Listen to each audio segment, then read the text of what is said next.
Chers collègues, depuis plus de 3 ans, le peuple ukrainien résiste avec héroïsme à l'indéfendable agression russe.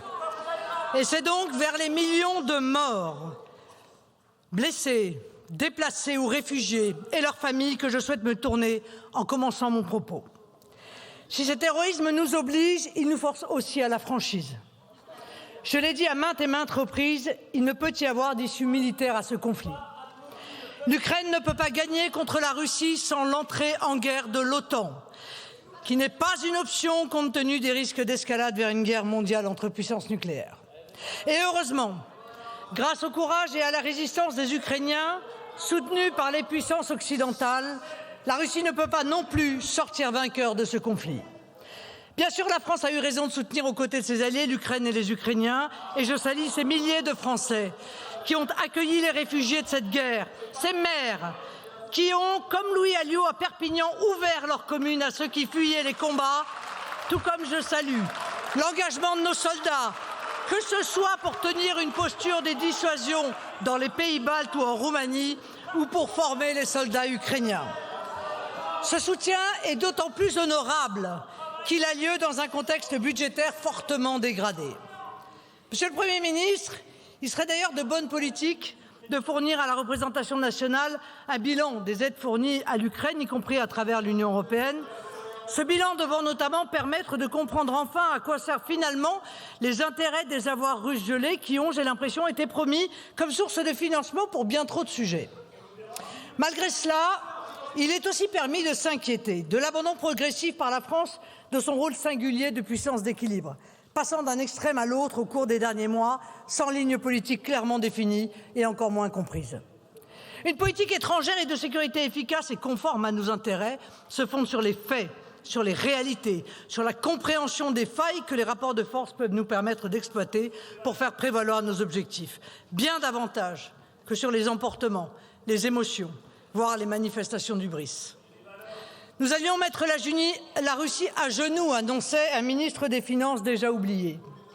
En un mot, il est incontestable que nous devons soutenir l'Ukraine pour qu'elle reste souveraine et libre. Mais nous devons le faire avec réalisme et en gardant à l'esprit nos propres intérêts nationaux, plus qu'avec des coups de menton dépourvus d'effet. Comprendre les réalités, c'est d'abord admettre que nous ne pouvons pas promettre à l'Ukraine une adhésion à l'OTAN, alors que nous savons que cette option a été une justification à l'agression russe et est clairement rejetée aujourd'hui par les États-Unis.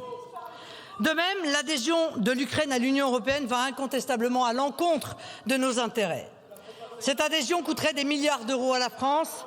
Elle créerait une nouvelle distorsion de concurrence sur le marché du travail, impactant fortement notre modèle social.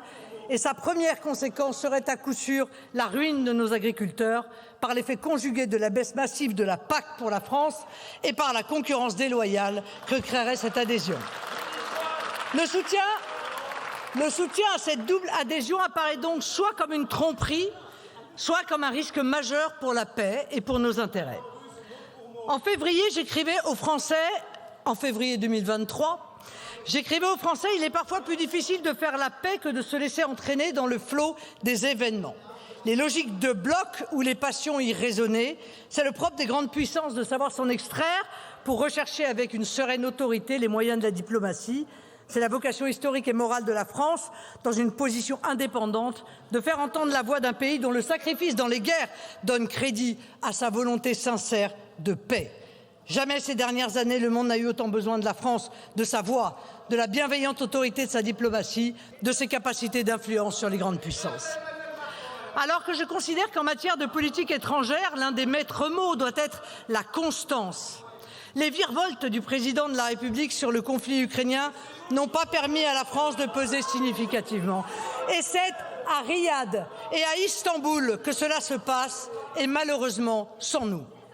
Certes, je ne peux que me réjouir qu'Emmanuel Macron soit passé d'un chimérique « nous avons la conviction que la défaite de la Russie est indispensable à la sécurité et à la stabilité de l'Europe » le 27 février 2024 à un plus réaliste. Notre souhait est qu'il puisse y avoir des conflits qui s'arrêtent, une trêve mesurable, vérifiable, qui permette la négociation d'une paix durable le 20 février 2025.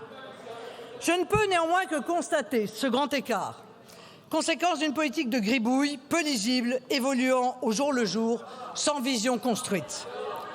Ce grand écart s'est une fois de plus manifesté lors de sa récente visite à Washington, où il n'a été finalement question que de pouvoir exister. Mais évidemment, ce grand écart qui frise avec le concept des injonctions contradictoires est aussi celui des États-Unis, dont le président Zelensky a malheureusement fait les frais à Washington. Monsieur le Premier ministre, chers collègues, il ne faut pas être naïf. Si l'inflexion profonde des États-Unis vis-à-vis du conflit ukrainien vise à un arrêt des combats sans capitulation ukrainienne pour espérer arriver à un accord de paix, elle n'en demeure pas moins guidée par la défense des intérêts américains, en particulier économiques. Outre l'accord sur les terres rares, chacun aura compris le calcul consistant à éviter la consolidation d'un axe Russie-Chine, une des conséquences de l'intransigeance occidentale vis-à-vis de la Russie ces dernières années. Alors, nous ne pouvons que regretter que finalement l'Europe soit le seul continent où l'on s'interdise toute réflexion stratégique. Le courage, c'est de dialoguer, y compris face à des dirigeants avec lesquels nous avons des profonds désaccords. C'est d'ailleurs le sens et l'honneur de la diplomatie. Et il ne saurait y avoir d'autre moyen de préserver ses intérêts que d'affronter avec courage les obstacles qui les menacent. Comme je l'ai déjà dit, la paix semble aujourd'hui difficile. Faut-il pour autant y renoncer? Je ne le crois pas. Pour agir pour une paix solide et durable, pour reprendre les mots du président de la République, il faut, comme je le propose depuis désormais 3 ans, organiser une conférence sur la paix qui mette autour de la table les nations, sans les instances supranationales comme l'OTAN ou l'Union européenne.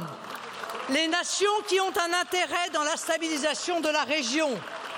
L'Ukraine et la Russie, bien sûr, les États-Unis, la France, la Turquie et l'Allemagne, la Roumanie, la Hongrie, la Pologne, la Moldavie, la Lituanie, la Lettonie et l'Estonie, la Finlande, la Slovaquie, la République tchèque, la Suède, la Norvège, l'Italie et la Bulgarie. Cette liste n'est bien sûr pas exhaustive. Le traité qui y serait discuté doit éviter, comme ce fut par exemple le cas du traité de Versailles, de contenir les germes de la guerre d'après. Autrement dit, au-delà de la question des frontières, et pas seulement de la frontière russo-ukrainienne d'ailleurs, ça doit être aussi posée la question, par exemple, du périmètre de l'OTAN. Face à la nouvelle donne géopolitique majeure qui émerge, dont l'une des faces est la fin de la naïveté devant la mondialisation heureuse et la nécessité du réarmement national, je suis convaincu que la France peut retrouver sa place si singulière dans le concert des nations. Et qu'elle doit pour cela renouer avec ce pacte 20 fois séculaire entre la grandeur de la France et la liberté du monde, pour reprendre les mots du général de Gaulle à Londres en 1941.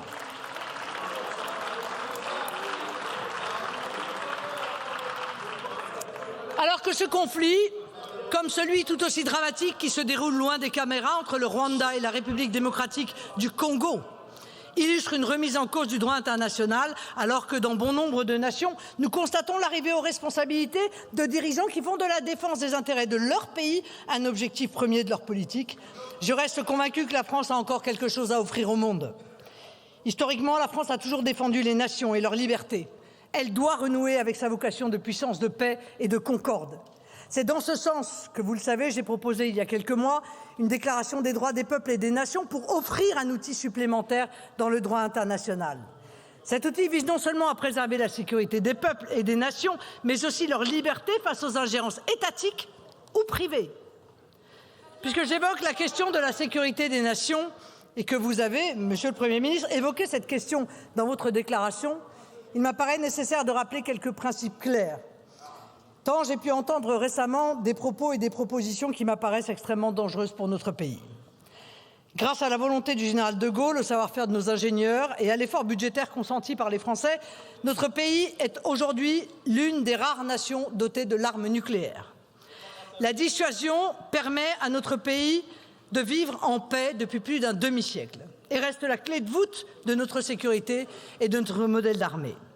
C'est précisément parce que la dissuasion est au centre de notre modèle d'armée que nous ne pourrons jamais soutenir une chimérique défense européenne. C'est précisément parce que la dissuasion est garante de notre indépendance nationale, que nous refusons toute entrée dans le comité des plans nucléaires de l'OTAN, comme l'a proposé une de nos collègues macronistes.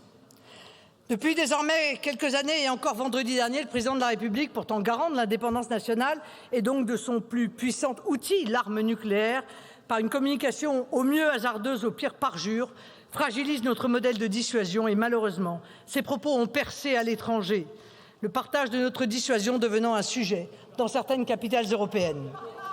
Alors permettez-moi de rappeler à nouveau que partager la dissuasion, c'est l'abolir. Le feu nucléaire, degré suprême de la souveraineté, est un absolu. Un absolu ne se relativise pas, sauf à ne plus exister. Déclencher le feu nucléaire est indissociable d'une légitimité nationale et populaire, et on ne dissuade un agresseur potentiel qu'en le laissant dans l'incertitude. Incertitude du point de non-retour justifiant une première salve, du moment choisi pour la déclencher et des cibles choisies, mais surtout incertitude du contenu symbolique assigné aux intérêts vitaux.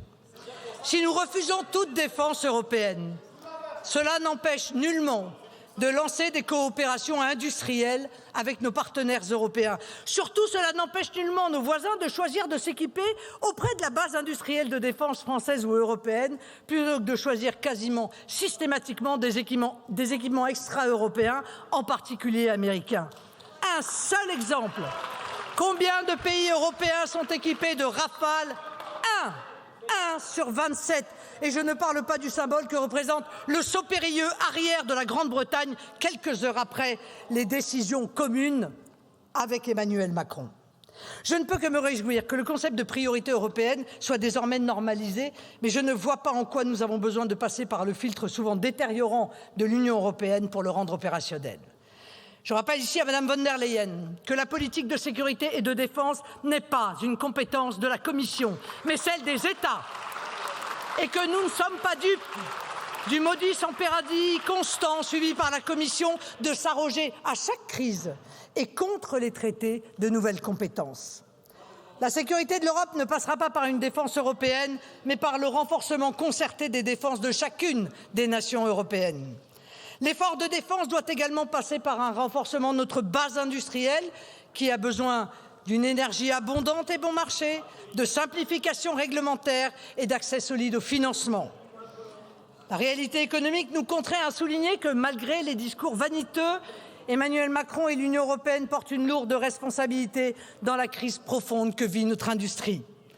L'épisode de l'usine d'Obu Eurenco, dont l'agrandissement a été bloqué à cause d'un batracien, comme les ventes massives et irresponsables de nombreuses entreprises stratégiques au cours des 10 dernières années, illustrent tristement que l'économie de guerre du président Macron était bien un slogan et non une réalité de terrain. Grâce à nos savoir-faire, à nos industries, nous pouvons et même nous devons jouer un rôle important pour garantir la sécurité de l'Europe et demain de l'Ukraine. L'idée présentée il y a quelques jours par Monsieur le ministre des Armées de constituer des stocks d'armes dissuasives pour l'Ukraine me paraît aller dans le bon sens. Cela ne doit bien entendu pas se faire au détriment des armées françaises. De même, un accord sur les matières premières m'apparaît également gagnant-gagnant. En revanche, je considère que l'envoi de troupes françaises combattantes sur le sol ukrainien est une folie. Seule une éventuelle participation à une opération sous mandat casque bleu pourrait être envisageable. Enfin, pas de défense ni de sécurité. Et pour le sujet qui nous occupe aujourd'hui, pas de retour de la France dans le tour de table du dossier ukrainien sans une diplomatie forte, cohérente et guidée par la défense de l'intérêt national. Je ne suis pas convaincu que le retour de la France à sa juste place dans le concert des nations passe par des vidéos de divertissement par celui qui occupe le fauteuil qui fut celui de Talleyrand. En outre, l'actualité récente souligne que le caractère discret, voire secret de la diplomatie est manifestement une voie à privilégier, même si cette discrétion semble répugner à Emmanuel Macron. L'arrivée d'une nouvelle administration à la tête des États-Unis fait aujourd'hui couler beaucoup d'encre.